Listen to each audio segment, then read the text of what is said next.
ખ્રિસ્તી સુમાપ શરણ પ્રેમી સલામ.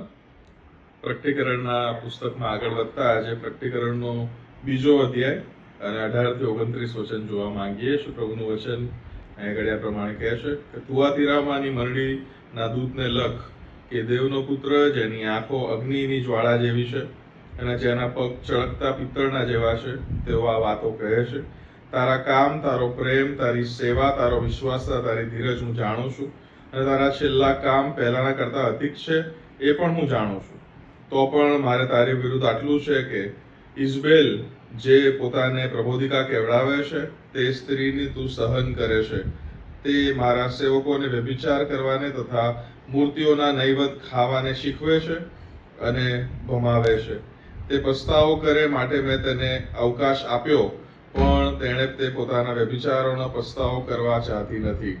જુઓ, હું તેને ખાટલે પાડું છું અને તેની સાથે જો વ્યભિચાર કરે છે તેઓ જો પોતાના કામોનો પસ્તાવો ન કરે તો તેઓને હું મોટી વિપત્તિમાં નાખું છું.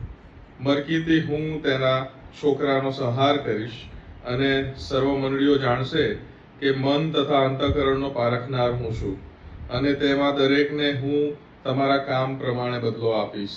પણ તમે થુઆતીરામાંના બાકીના જેટલા તે બોધ માનતા નથી, જેઓ શૈતાનના ઊંડા મર્મો જેમ તે કહે છે તેમ જાણતા નથી.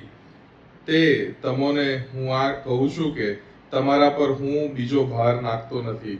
તો પણ તમારી પાસે જે છે તેને હું આવું ત્યાં સુધી વળગી રહેજો.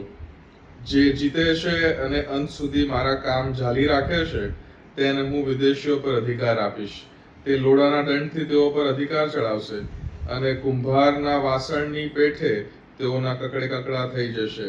હું પણ મારા પિતા પાસેથી એમ જ અધિકાર પામ્યો છું. વળી હું તેને પ્રભાતનો તારો આપીશ. આત્મા મંડળીઓને જે કહે છે કે જેને કાન છે તે સાંભળે. આ પ્રભુનું વચન છે. તુઆતીરાની મંડળી ને તેનો દૂત પ્રભુ ઈસુ ખ્રિસ્તનું વચન એ ત્યાં ગાડી કહે છે. અને આપણે જેમ પાર્શ્વ ભૂમિકા જાણીએ છીએ તે પ્રમાણે એ દૂત જે તે મંડળીનો કદાચ ને પાળક જ છે કે જે આ સંદેશ તે મંડળીના લોકોને સંભળાવે છે. તમે જો પ્રકટીકરણના પુસ્તકનો અભ્યાસ આપણે જ્યારે કરી રહ્યા છો, જો તમે અગાઉના એ શિક્ષણ તમે સાંભળ્યા હોય તો ત્યાં વારંવાર એક વાત પર એ ભાર આપવામાં આવ્યો છે અને તે એ છે કે પ્રકટીકરણના પુસ્તકને જેમ છે તેમ આપણે એના શબ્દોને સમજી ન શકીએ અને એટલા માટે એ પ્રકટીકરણના પુસ્તકના સંદર્ભને, એ સમયને અને જે તે સમયની એ સોશિયોલોજીકલ એટલે સામાજિક ભૌગોલિક જે પરિસ્થિતિ હતી એ સમજ્યા વિના આપણે તેનો ખરો અનુવાદ ન કરી શકીએ. એ યોહાન પ્રેરિત એ પ્રકટીકરણના પુસ્તકને લખે છે અને તેને થયેલા દર્શન અને ઈશ્વરે તેને બતાવેલી વાતો એ ત્યાં આગળ વર્ણવે છે. હવે થુઆતીરાની મંડળી વિશે કહેતા તે એક બહુ જ પ્રખર અને આપણે જેને બહુ સારી રીતના ઓળખીએ છીએ એવી એક સ્ત્રીનું વર્ણન કરે છે જેનું નામ ઇઝબેલ છે. બાઇબલની અંદર તમે નવો કરારના જ્યારે અભ્યાસ કરો ત્યારે સૈન્યોનો દેવ યહોવા આ કહે છે, યહોવા આ કહે છે, ઈશ્વરે આમ કહ્યું છે, એવી રીતના કરીને નવા કરારમાં વારંવાર જૂના કરારના કથનોને એ લખવામાં આવ્યા છે ને આવરવામાં આવ્યા છે. પણ પ્રકટીકરણનું પુસ્તક એકમાત્ર એવું પુસ્તક છે કે જેની અંદર વારંવાર જૂના કરાર તરફ ઈશારો તો કરવામાં આવ્યો છે, તેની ઝાંખી તો જોવા મળે છે, પણ સીધું કથન એ કોઈ પણ જાતનું જૂના કરારનું નવા કરાર એ પ્રકટીકરણના પુસ્તકમાં કરવામાં આવેલું નથી. અહીંયા ગાડી પર જ્યારે ઇઝબેલ એ સ્ત્રીનું વર્ણન કરવામાં આવે છે ત્યારે ઇઝબેલ વિશે આપણે જાણીએ છીએ કે જે આહાબની પત્ની હતી અને આહાબની પત્ની હતી અને પછી એ આખી વાર્તા આપણે જાણીએ છીએ કે એ કેવી રીતના ઈશ્વરના સેવકને ભમાવીને એને મારી નાખવાનો પ્રયત્ન કરીને એની જે વિનિયાડ હતી એ એની પાસેથી લઈ લેવા માંગતી હતી અને છીનવીને તે રાજાને આપવા માંગતી હતી, કપટ કરવા માંગતી હતી. અને તે એલિશા પ્રબોધક ની વિરુદ્ધ પણ કેટલી પડી હતી, 2 થી 3 વાર તેની વિરુદ્ધ તેને મારી નાખવા માટે પાછળ પડે છે. આપણે બધું જાણીએ છીએ વાર્તાઓ. અને અહીંયા ગાડી જે એક વસ્તુ તે કરે છે તે એ કે તે આહાબની પત્ની હોય ને, આહાબ કે જે ઇઝરાયલનો રાજા હતો તે ઇઝરાયલની અંદર મૂર્તિ પૂજા લાવવાનો પ્રયત્ન કરે છે. એટલે કે અન્ય દેવ ને દેવીઓનું એ આરાધના કરવાની શરૂઆત કરવાનો તે પ્રયત્ન તે આગળ કરે છે અને તેમાં તે સફળ પણ થાય છે. અને આગળ પ્રકટીકરણના પુસ્તકમાં એ જ ઇઝબેલની વાત કરેલી છે. હવે એ ઇઝબેલ અહીંયા આગળ લખ્યું છે તે પ્રમાણે કે એ થુઆતીરાની મંડળીના લોકોને વ્યભિચારમાં દોરી જાય છે. હવે આ જે વ્યભિચારની વાત કરેલી છે તે કદાચ ને એનો મતલબ આપણે લઈએ તો યોગ્ય ન પણ ગણાય.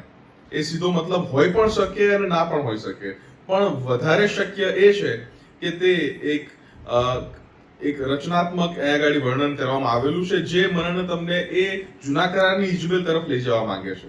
તમે જૂના કરારમાં હોશિયાનું પુસ્તક જો તમે વાંચો તો એની અંદર પણ હોશિયા અને ગોમેરની વાત કરવામાં આવેલી છે. ગોમેર કે જેને હોશિયા પરણે છે, પણ ગોમેર વારંવાર પોતાની વેશ્યાવૃત્તિમાં પાછી જાય છે. અને એવું કહેવાય છે કે હોશિયા અને ગોમેરનો જે સંબંધ છે એ યહોવા બાપ અને માણસ જાત એટલે આપણા સંબંધ ને તે બહુ પ્રખર અને બહુ જ આબેહૂબ તેનું વર્ણન ત્યાં આગળ આપણને આપણા સંબંધ અને ઈશ્વરના સંબંધ વચ્ચે જોવા મળે છે. કારણ કે આપણને ઈશ્વર એટલો બધો વિશ્વાસુ રહે છે, છતાં પણ આપણે વારંવાર એ પોતાના અન્ય દેવ અને દેવીઓની આરાધના કરીએ છીએ અને અન્ય વસ્તુઓને ઈશ્વરનો દરજ્જો આપીને આપણે પણ મૂર્તિ પૂજામાં એ જોતરાયેલા રહીએ છીએ. મારા વાલાઓ, અહીંયા ગાડી ઇઝબેલની જ્યારે વાત કરેલી છે, ઇઝબેલ પણ એવું જ કંઈક કરી રહી છે. ઇઝબેલ એ જે સ્ત્રી છે એ લોકોને મૂર્તિ પૂજા તરફ લઈ જઈ રહી છે. મૂર્તિ પૂજા તરફ લઈ જઈ રહી છે અને સાથે સાથે એ એવું બતાવવા માંગી રહી છે કે ખ્રિસ્ત એકલો કાફી નથી, ખ્રિસ્ત સિવાય પણ બીજા કંઈકની જરૂર પડે. ખ્રિસ્ત સિવાય પણ બીજા કંઈકની જરૂર પડે. અને પછી એ શિક્ષણને ઊંડું શિક્ષણ કહે છે કે આ ઊંડું શિક્ષણ તમને આપી રહી છું. પણ યોહાન પ્રેરિત જ્યારે આ વાતને લખે છે ત્યારે તે વાતને લખતા કે શૈતાનનું ઊંડું શિક્ષણ. ઘણા બધા પ્રચારકો, ઘણા બધા સંબોધકો આજના સમયમાં પણ છે કે જે બાઇબલની બહારની વાતો તમારી આગળ કરે અને પછી તમને એવું લાગે કે આ ખરેખર કેટલું ઊંડું આ જાણે છે, સ્વર્ગની વાતો કરે કે જેની વાતો બાઇબલમાં લખેલી પણ નથી. પણ મારા વાલાઓ, એ જ્યારે તમને બાઇબલની બહારના એવા ઊંડા શિક્ષણો આપે ત્યારે યોહાન પ્રેરિતના આ શબ્દો તમે યાદ રાખજો કે આ ખાલી ઊંડા શિક્ષણ નથી, આ શૈતાનના ઊંડા શિક્ષણ છે. કેમ કે ઈશ્વરનું આબેહૂબ વર્ણન અને ઈશ્વરનું એકમાત્ર પ્રકટીકરણ એ મને તમને પ્રભુના વચનોમાં લેખિતમાં જોવા મળે છે. અને જો તમારે એ લેખિત શબ્દને સમજવો હોય તો એની પાછળના દેધારી શબ્દ એટલે ઈસુ ખ્રિસ્તને તમારે ઓળખવો પડે. અને એ બંનેને જ્યારે તમે ઓળખો છો ત્યારે તમે ખરા અર્થમાં પ્રભુના વચનોને અને પ્રભુના સત્યને જાણનારા અને સમજનારા તમે બનો છો.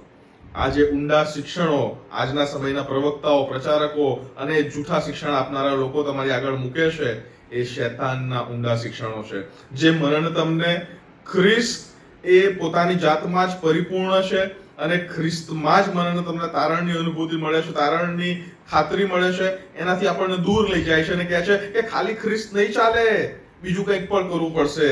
અરે દર શુક્રવારે એ પેલી 4 ધામની યાત્રા ખબર છે ને ગુજરાતમાં, ત્યાં જવું પડશે, ચાલતા ચાલતા જવું પડશે, પગપાળા જવું પડશે, આરોટતા જવું પડશે.